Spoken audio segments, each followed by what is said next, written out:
In your opinion, what is the key element of making a game? I mean, there's so many elements in making a game, right? So many different disciplines, so many different talented people that you require. One of the key elements in making a game is also releasing the game, because you can, in theory, create a game forever. You can keep on going. I think that's with every creative piece, with a piece of art, right? The key of making a game is releasing it, and with releasing it, I think you need production, right? Yeah. Somebody to say, okay, now it's good enough. This is the planning. This is when we've reached this certain stage in development, and it's good enough to release to the public. So how do you decide when you're at that stage? We have different phases in the project, kind of different milestones that we go through, and naturally you end up with results in your product that you can kind of measure against those goals. Are we reaching the amount of quality that we need, the right amount of quantity as well? And I think along the way, you kind of get there by doing these milestones. So you said this is the amount of time we want a player to experience the game for. We want the game to last about 20 hours gameplay wise, and then you're trying to target that.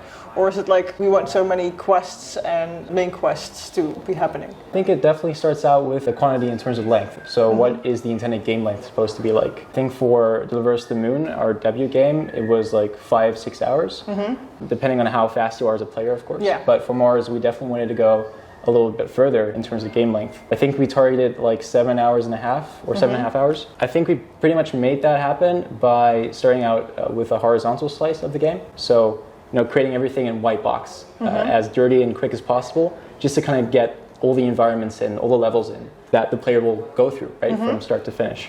And that kind of created the right amount of quantity that we needed. And then next up was the quality, right? What do we want to reach in terms of the benchmark? And that's what we call the vertical slice. So we take a piece of the cake, right, with all the layers, and we try and push the boundaries in terms of quality. So those are the two things we kind of determined at the start of the project, which helped us create the right amount of content for the game. So the puzzles, for example, are already set before you're going to go deep in the quality, or are those part of the quality? So in that vertical slice, we had one puzzle tested out, and then I think in the early stages of production, so right after we had that horizontal slice with everything in white box, because that didn't have any puzzles, we added those elements in later. So the gameplay pieces really came in early on in production. And what do you think is the hardest part about making a game? There's so many difficult, elements in making a game. I mean, for me personally, it was managing a team here on site, also with external colleagues, and managing external vendors as well, because we had multiple external vendors, doing face animation for us and motion capture, cleanup. So that was definitely a challenge, keeping that all combined. I think from a gameplay perspective, it's hard to keep the balance in. If you have a narrative-driven game, such as Deliver Us Mars, I think for gameplay it was hard to manage that, right, in terms of balance. That we don't overshoot ourselves on the narrative, that we still have gameplay in there as well. Yeah, you don't want an hour-long cutscene to start the game off because you feel I need to skip this because I want to play. But you also still want to give them the story. You want to say this is the universe, and you need to introduce them to it, and you want to make a balance between that. Yeah, correct. And that's all part of pacing. I think with Deliver Us Mars, we did a very good job on that. The right amount of quantity of narrative and story to the player, and between those, story beats, we kind of gave gameplay parts as well to kind of keep the player engaged, keep them wanting to know more about the story, but also giving them a sense of peace and some time to kind of process what they've just learned. What is your own favorite game that you think has super good pacing? I think The Last of Us is definitely one of the top ones in my list, especially since Naughty Dog comes very close to what we were trying to do as well as a studio. So you guys are using Unreal Engine for the game? Yeah. Is there a specific reason why you chose for Unreal Engine over other engines? I think if we look at the engines nowadays, a lot of companies have, hopefully nowadays they have less, but they have their own proprietary engine. So they make their own engines. And that's, I think, the industry standard for a very long time.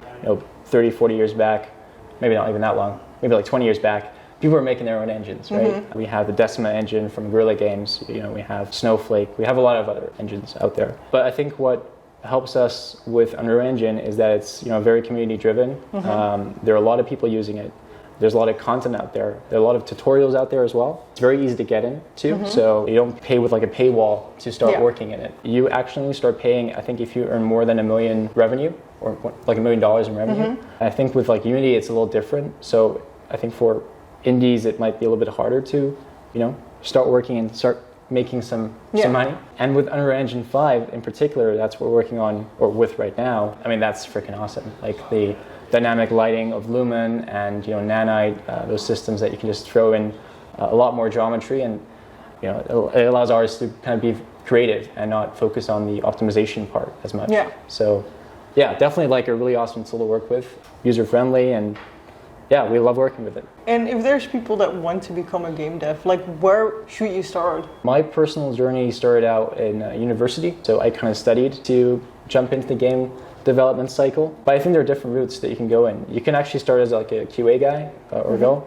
You can start testing out games, understanding the code behind certain bugs, why bugs actually occur and how they're fixed, and then go on from there. That's one route you can go in. You can go into production right after, or even programming if you understand how these bugs are formed. You can do like I did, like a university, or you could, as an artist, maybe even start out in a different field. Let's say you're a concept artist, you can start out in the automotive industry, right? Designing cars or something. And then if you really like 3D modeling because you like cars, you might even end up as a 3D artist, right? There are different routes to the game development world. It really depends on what your particular journey is. You were talking about you were working with Unreal Engine 5 now. Does that mean there's a new game coming? I'm not allowed to say anything about that, unfortunately. That's all under NDA. But we are working on something. Yeah. Exciting. Yeah, very exciting.